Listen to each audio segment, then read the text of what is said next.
يمكن الحاجة الوحيدة اللي قدرت تطلع منها من ماتش الاتحاد هي التلاتة بونت اللي انت قدرت تحققهم.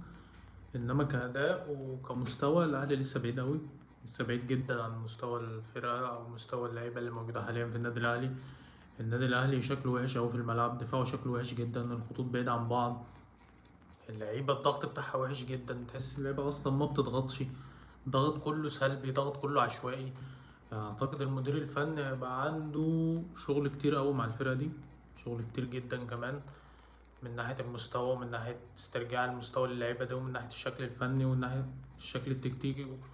كل حاجة في الفرقة محتاجة تظبيط من البداية ومحتاجة شغل كتير جدا عشان خاطر الراجل يعرف يظبطها ويقدر ان هو يعدل فيها، او يقدر يرجع الفرقة دي ان هي تلعب كورة منطقية، كورة فيها توازن بين الخط الدفاعي والخط الهجومي. انما انت بصراحة حاجة صعبة أوي المنظر الفرقة. آه الدكة بتاعت الأهلي مفيهاش حد أصلا يصنع الفارق، دكة تعبانة أوي، مفيش أصلا توازن بين التشكيلة الأساسية والدكة اللي عندك. ما عندكش غير يعتبر عبد القادر بس هو اللعيب الوحيد اللي ممكن ينزل يصنع لك الفارق. حتى لو جيت بصيت على مستوى الدفاع أصلا مفيش حد بره غير بيكهام بس على المستوى الدفاعي. فبديل محمد هاني هتلاقي عمر كمال مستواه صعب أوي. شكري دي لسه راجع من الإصابة ولسه أول ماتش، كوكا بيعمل كوارث كالعادة وبيقدم قرف في الملعب. فالفرقة من الناحية الفنية والفرقة من الشكل بتاعها في الملعب وحش جدا.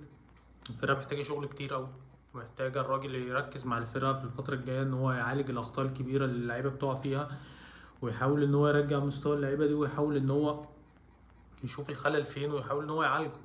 لأن كده منظرنا هيبقى وحش أوي بصراحة. أنت عندك أصلا بطولة السوبر الفترة الجاية هتلاعب سيراميكا، ولو كسبت سيراميكا هتلاعب يا اما بيراميدز او الزمالك اللي هيكسب منهم في النهائي. فانت بتتكلم، لا الفرقة وحشة جدا جدا.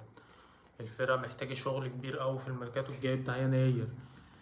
فأتمنى معالجة الأخطاء دي سريعا بحيث إن احنا نلحق الموسم من بدري ونلحق، عشان انت اللي عندك يعتبر كل البطولات انت لسه ما فيها، ما فيش حاجة خسرتها لسه. فأتمنى نلحق نفسنا من بدري عشان خاطر نلحق الموسم من بدري، عشان عندك أفريقيا، عندك السوبر، عندك الدوري، عندك الكاس، عندك الرابطة، عندك كمية بطولات السنة دي كتيرة جدا. فأتمنى إن احنا نقدر نعالج الأخطاء دي بسرعة. أتمنى المدير الفني يلحق إن هو يعالج الأخطاء دي سريعا ويقدر إن هو يتداركها بسرعة ويشوف الخلل فين ويقدر إن هو يعالجه ويحل القرف اللي احنا بنشوفه ده. مليون مبروك الفوز والتلاتة بونت وصدارة الدوري، دي أهم حاجة. سلام.